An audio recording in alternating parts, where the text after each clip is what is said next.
Welcome to another Monday afternoon addiction recovery. Hope, all capital letters in Hope. We want to bring hope to somebody out there. We know somebody's going to be needing the words that we have to share today, right, Isaiah? That's right. I'll introduce Isaiah in a minute as a guest, but and resources. We bring resources on here, so we're just trying to help out, give back our part. Today we are going to go over 50,000 people reached. It's just amazing what this show has done, and we are now going to be on Saturday and Sunday mornings, 6 a.m. on Radio Dixie.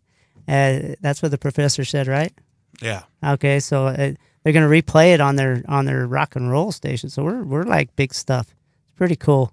But so one thing I like about recovering addicts, and I was telling Isaiah before we started the show, is when you can tell they're working on this program is when they promptly admit when they're doing something wrong, or when they think about things, and more importantly when they're grateful for everything. And I asked Isaiah to come on the show. I messengered him on the Facebook thingy, and he answered me a little bit later and said, I cannot do that.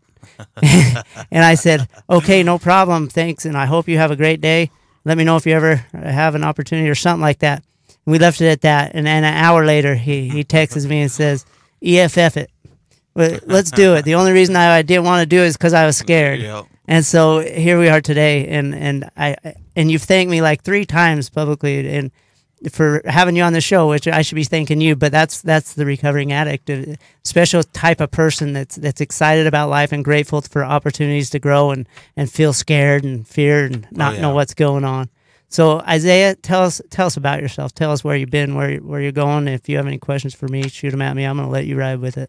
All right, sounds good. Thank you. Yeah. My name's Isaiah Chacon. I am a recovering addict and alcoholic. Sorry, I'm a little nervous. No, Bear don't with be me sorry. a bit. My recovery date is November 19th, 2016. I started off at a very young age. My first use was when I was 11, and from there I just ran with it.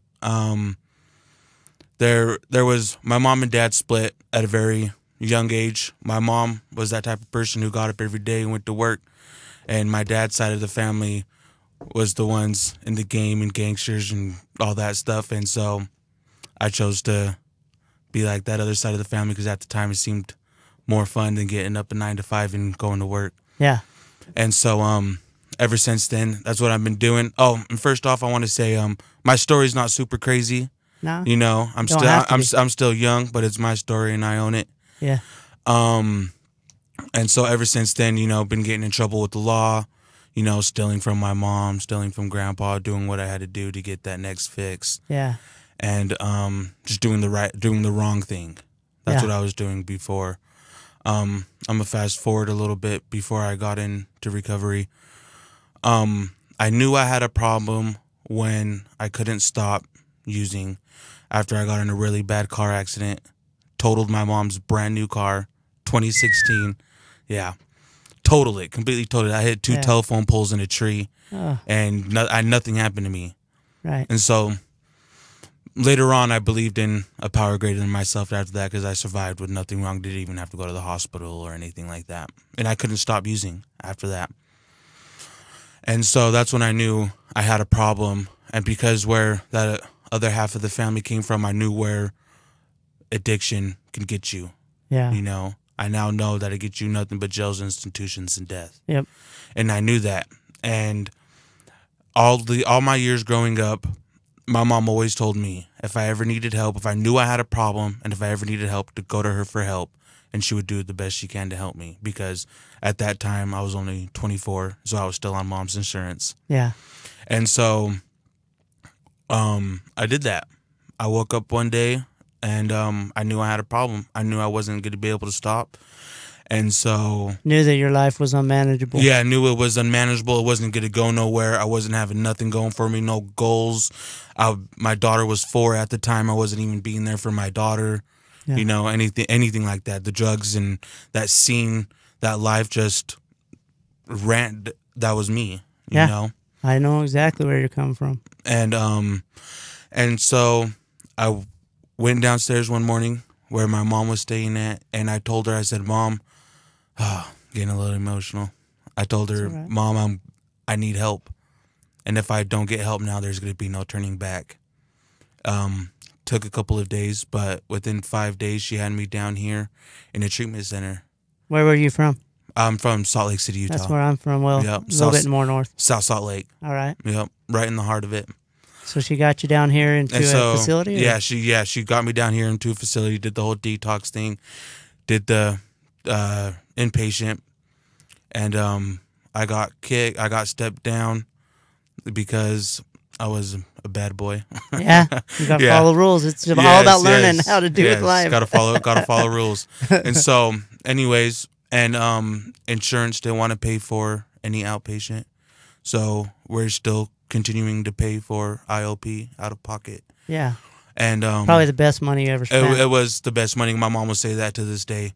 You know, it was completely worth it. It was either pay for that or pay for a funeral. Yeah. So she would much rather do that. Right. And so ever since then, I decided just to stay down here. You know, I don't want same thing. Yeah, don't want to go back up there. I know nothing but bad stuff up there. So that's I'm from Ogden area, and my wife knows that I go up there, and within 2 days I'm shaking to come back. Man, I just don't want to be there. Oh, definitely. As soon as I drive up there, hit that Provo Canyon, you know, get anxiety and everything. Right. You know, don't want to run into the wrong person in the Walmart or whatever. Right. You know, Anywhere. But at least you know that's coming, so you have a plan to if that did happen. Definitely. So. That's why I'm thankful for a sponsor. Yeah, good point. You know, he's definitely one of the first people I call. Use him. You know, yes, use a sponsor. Get a sponsor. Use them. Yeah. Definitely.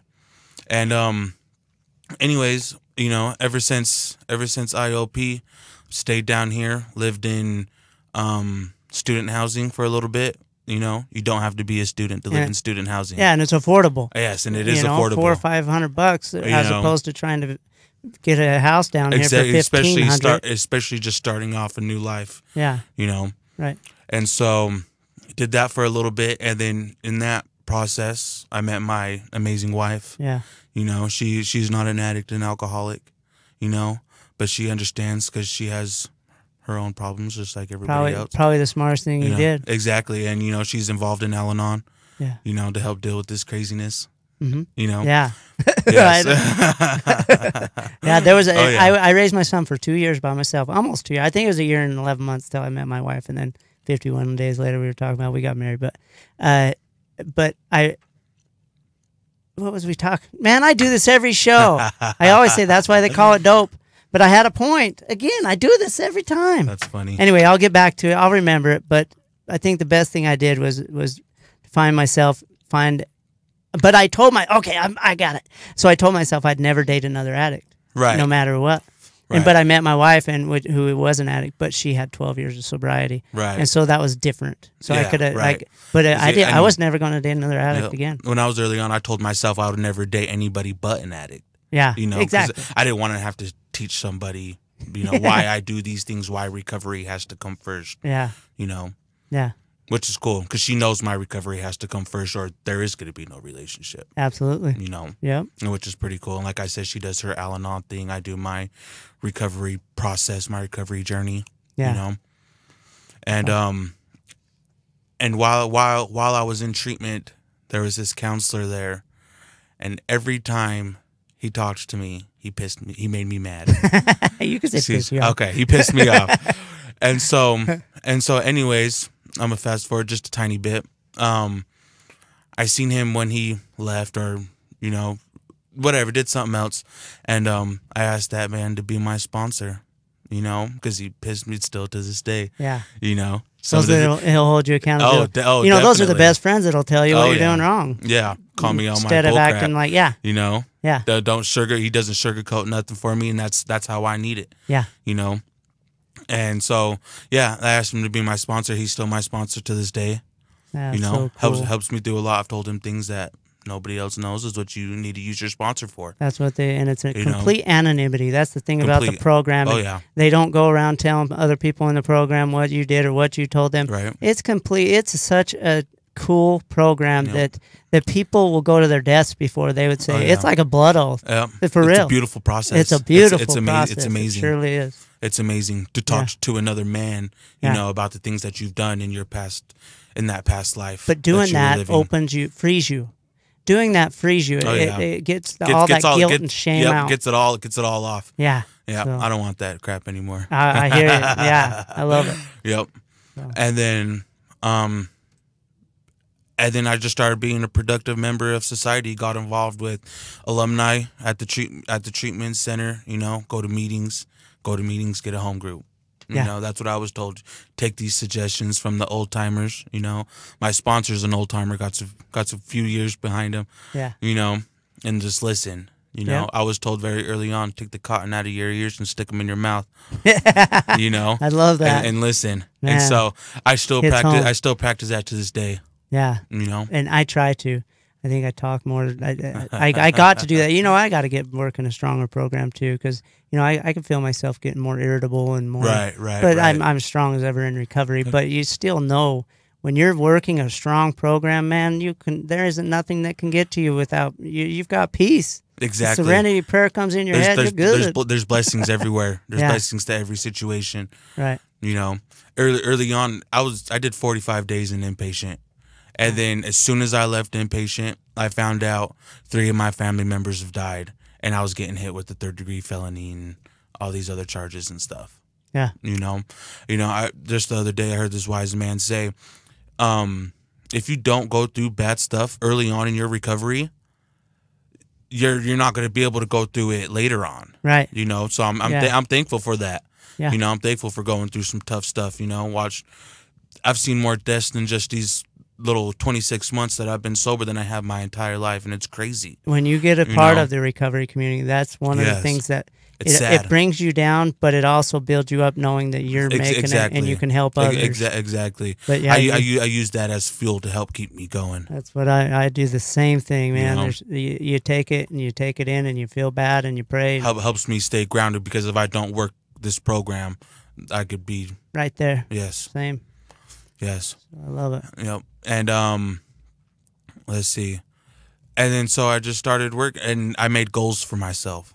You know, I made goals. It was suggested to me to wait a year, you know, till I go back to school. So I did that. I made a goal. As soon as I get my year, I'm gonna get enrolled in college. I would have never thought I would have been. I go to this school. Yeah. You know, where we're at. So cool. You know, it's so cool. You know, I'm going on to get my master's in clinical mental health counseling, because I want to help people like me. Yeah. You know what I'm saying? And so it's amazing. But anyways, I made goals. You know, at my 1 year, I'm going to go back to the treatment center that I was once a patient in, and help other men and women like me early on in their recovery. Right. And I did that. Yep. You know, I did that. I started going to school. I would have never thought I would have been here in school, especially, you know, some of my family hasn't really been to college, and so that was already kind of a downer for me. Like, I wasn't worthy of going to college. Yeah. But I'm here now, and I'm kicking butt the best I can. You know? Absolutely. You're doing it. Yes. And it's because you faced your fears. Exactly. You learned how to face your fears. Exactly. I would think, I don't know you well, but I would think through the recovery program, whatever you're working, that's what you learned is to face your fears instead of run away from them. Right. So that's the reason why you're in school. Yes. Because you were scared as heck, but you said, I can do it. There's 2 acronyms to fear that I heard early on. F everything and run, or face everything and rise. Yeah. I choose to face everything and rise. Yeah. You know, I was scared to come on this show. Yeah, you were. know, but I'm facing that fear. I giggled to myself, too. I knew exactly the feeling. I've had that feeling a million times. For sure. But the more, and what's cool is you can look back on when you learned these tools and you got these tools to overcome the fears, that once you do it and you're faced with another fear, you're like, you get to think back on the 100 fears that you already did and you've already succeeded. So use this time you're going to get through it. Use the tools that you've been taught. I'll get through it.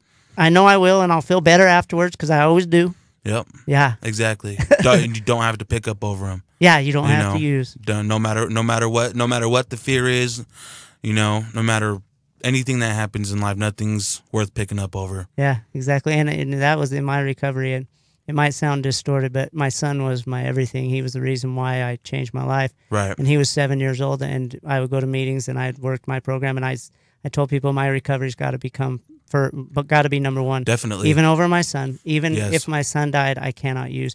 And I would use that for drive, that no matter what happens in this world, I'm not going to use. Exactly. I'm just that same way. You know, anything happens I cannot pick up because it's honestly just going to make things just that much worse. Yeah. Yeah. You know, it's not going to make you feel better. Yeah, you it's know? not going to. It's going to just create bottomless heck. And you know, and I'm thankful for the rooms because though somebody's been through what you've gone through. Yeah. You know what I'm saying? So that's why they say talk to somebody, talk to another addict, talk to another alcoholic. So these rooms are free. Oh yeah. Walk me through it. What would you're out there listening, and you're out there watching this show right now, and you're like, I'm listening, I'm hearing this Chacon guy, and I'm feeling him. I want to get help myself. What meeting do I go to? Where would you direct them? The Alano Club. Just search it up online. Okay. Alano, A-L-O-N-O. A-L-A-N-O. Okay. And that's where you go. And they'll give you a schedule of every meeting in town? Yes, they will. That's awesome. I mean, talk to somebody. Even here at Dixie, they have pamphlets of all the AA meetings and NA meetings in town. Okay. I've seen them. I thought it was pretty cool. Oh, it's amazing. Yeah. It used to be a secret. Don't tell anyone you're an addict. Don't tell anyone. Right. Hide it from the world. Right. No, you'd be proud of it. Yeah. You'd be proud that you've overcame because you know what? We're warriors. We are warriors. You know what I'm saying? 100%. 100%. To be where we used to be like now, and now I'm sitting, you know, this person didn't even graduate high school, you know, got his GED. I'm sitting up here on a talk show right now. Yeah, right. You know, because of you you'd be proud of it, and you own it. You own it. Yep. Yeah, because and that's the thing that why I give back is why I open my mouth and say where I've been is because it opens doors to help others. Definitely. Gotta and get back. that's why we're here. Yeah. You know, people paved the way for us, and now it's time for us to pave the way for them. Yeah. Who's coming? Absolutely. You know, lead by example. I always think they could have got someone so much more polished than me to run this radio show, bro. I don't know how they found me or what they found about me, but I'm here and they have me doing it, and I got to think I'm helping someone, and that makes me feel good. Right. And so I guess I'm supposed to be right where I'm supposed to be. There you go. No coincidence. Where we are right where we're supposed to be. Maybe they'll fire me and grab someone else, like I get paid anyway. But that's awesome. Yeah, but yeah. And another thing I want to touch on that happened in my recovery. My sponsor suggested to me to go on this. It's called Mankind Project. You know, this new warrior training. You know, it was in Idaho. And I don't want to touch too much on that. I just want to touch that. Look it up? Yes, to look it up. Mankind Project, okay. New warrior training. And it really opens you up. You know, opens you up spiritually, helps you deal with that trauma that has happened. You know, because that's why a lot of us use, because we've had trauma in our life. Absolutely. You know, so that helped me kickstart the 12 steps. Right. You know, helped me find a higher power of my understanding. I like that. You know, helped me be honest with my sponsor on a step 4. Yeah. You know, step 5. Yes. You know, it just helped me be completely honest. Yeah. You know, with anybody and everything in my life. Was this Mankind Project, you know. That's awesome. And really showed me what a man really means, because, you know, being a man is not having the prettiest wife, the flashiest car, the most money, you know. I know, and I got all that. No, I'm just kidding. I'm just kidding. I do got the finest wife though. Right. She's sitting right here. She smacked me. No, yeah. I'm kidding. But yeah, no, it doesn't mean that. It doesn't mean that. Being a man is having integrity. You know, holding yourself accountable, holding other men accountable, and being honest. Yeah. You know. For instance, the other day I was telling a guy that asked me for help, and I met him at Wendy's, and we talked for a good 45 minutes about where he's going and what problems he had, and I give him some direction. He asked me to give him some direction. I told him. It brought up a thing in my mind. I promptly admit stuff. I stepped 8 or 9, a lot, or 10, a lot of times. And so I went into the Zions Bank. I kind of got smart with the guy at the teller, and I let him have it a little bit. How come you can't cash this check? Just because I got money in my account. He can't do it. But so 2 weeks I drove by this bank in the roundabout. every time I'm thinking, man, I need to go apologize to that That's guy. funny. I was a jerk. I went in there. One day I just said, I've had it. I got to go in there. Right. And I went in there and I cleaned my plate. I said, look, I'm sorry for the way I treated you. He didn't even remember. Yeah. But and he says, "Why-" And they usually don't, but we have to do that for ourselves. yeah, it was for you me. know? And it really cleaned me, and I do that all the time. a huge relief. But it after you keeps did the that, I bet. shame off you and the guilt. Exactly. You know what I'm saying? They say clean up the wreckage of your present. Yeah. You Let me know? ask you a question, Isaiah.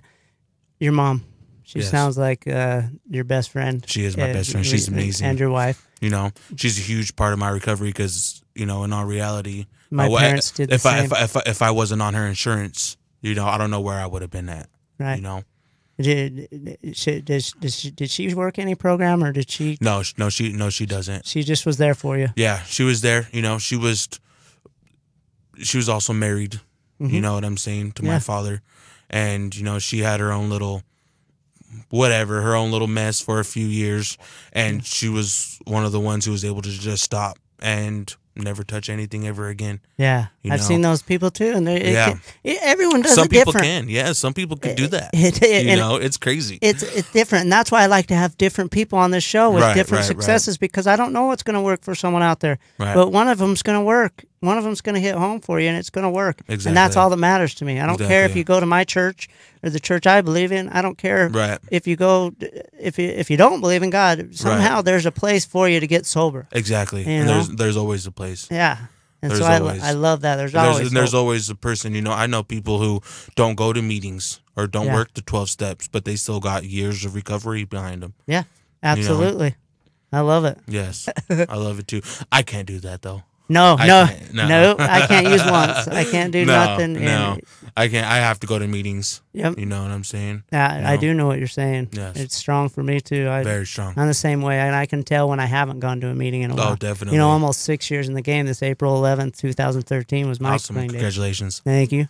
But I know, and my wife knows when I need to go to a meeting. Oh, for sure. Everything just gets a little more bitter. I get a little bit Get more callous. stiff and Getting a little Yeah. bit of more, what do they call it? The sober, or when you're sober but you're not a dry drunk. a dry drunk. Yeah, you know, you kind of Yeah. just Yeah, you you're get just kind of negative white. about You're just kind everything. of white knuckling it. Yeah, You and know? so to go to a meeting and be around people that are trying to better their Right. lives and better their situation and open up and be honest about Awesome. it, nothing helped more me. freeing You know, that meeting helped me stay sober for that hour. for that hour, You know. for that night. Yes. Got some sleep, Yes. feel for better that, about for, it. for that night.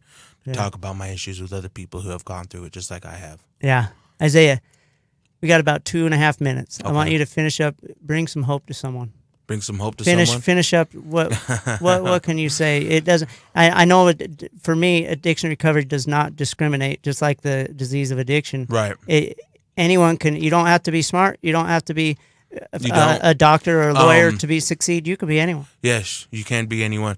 I'll touch on this a little bit. I went to treatment once. You know, this is my first time around, and I like to emphasize on that because I do hear a lot of people go into treatment multiple My wife times. went to like 7. Yeah. Yeah. You know, I'm just here to say that you don't have to. Yeah, You know, absolutely. unfortunately, relapse are part of somebody's stories, but it doesn't have to if you truly don't want to pick up ever again. It and doesn't. I'm here, and I'm living proof that you don't have to pick up ever again. Absolutely.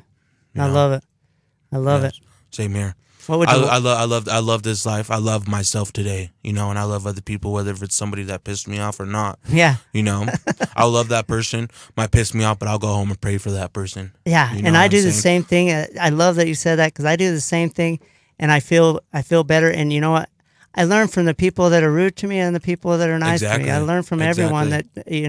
that that's a way of learning. I think everything in life is a learning experience to help you grow. Yeah, and the people that are in your life are there to be in your life, and you deal with them Definitely. and love them. It and, was supposed to happen. yeah, it's supposed You to know, happen. Just like definitely. today, you coming on this show. Yes, definitely. I'm grateful for you coming on this show. Thank you. Want I to say hi to appreciate your it wife? a lot. What's up, baby? I love you. What's Shout her- out. What's her first name? Cora. All right, Cora Cora. Chacon. We need to have you come on with your husband next time. All right. Bring some hope to this. That's good. That's right. We appreciate you guys all listening.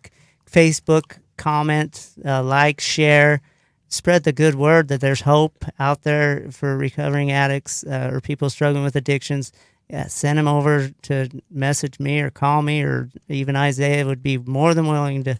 After a year, he can help as many people as will come his way. So if he's willing. But That's right. all right, I am. we'll talk to y'all next Monday, and have a great week. Have a good one.